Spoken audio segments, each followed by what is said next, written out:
Hey guys, Diane here from Balanced Bites, and my timer just went off. Oh my goodness. Look at what I just pulled out of the oven. What's up now? Okay, so what is that?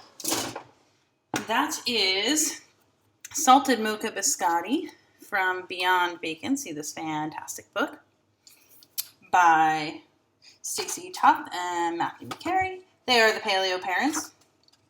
See what page is it on. I actually have 2 copies of the book here, and I'm really excited because I'm going to give a copy away.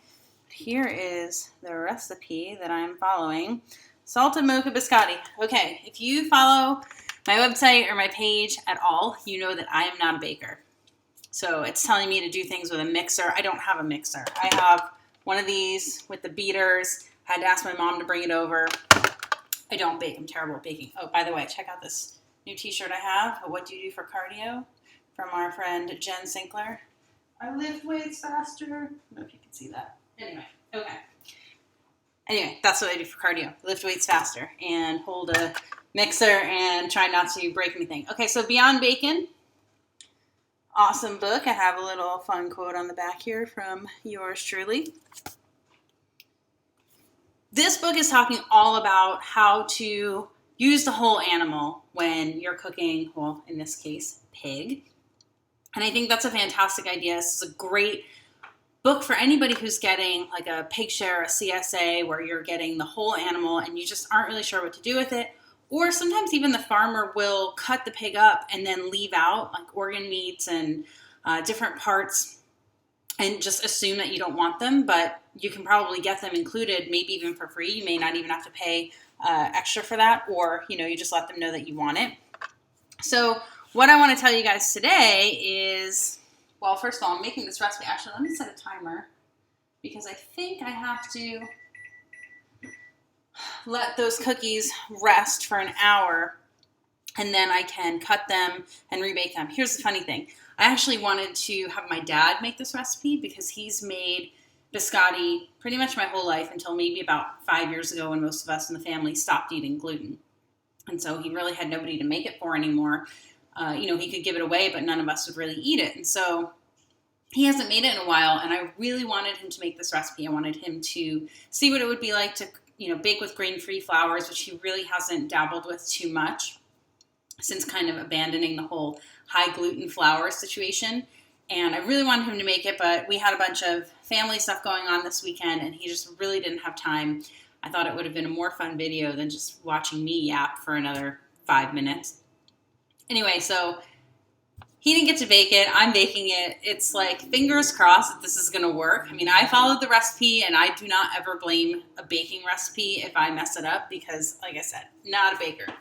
Anyway, these look pretty good, and what I think is going to happen is I'm going to leave them out for an hour to chill.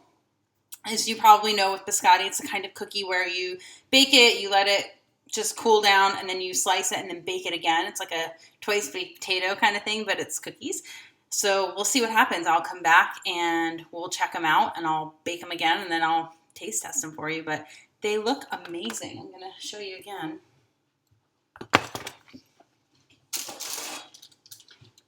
You guys see that? I'm going to turn that. I put some extra salt on top. I don't think the recipe called for that, but I'm kind of obsessed with salt. Okay. I'll come back. Okay, guys, I'm back. And I kind of have some sad news. Remember I told you that I don't really bake? Okay, there's a reason for that. So I was trying to follow the recipe totally exactly, which I did, but I was on a phone call. I was actually getting interviewed by someone from shape.com, which was awesome. She asked me all about paleo. And I could smell something burning, but I was like, well, the timer didn't go off yet, so they're probably fine. Okay, well, I burnt the cookies. Like, so classic. This is just so typical of me. So I burnt them.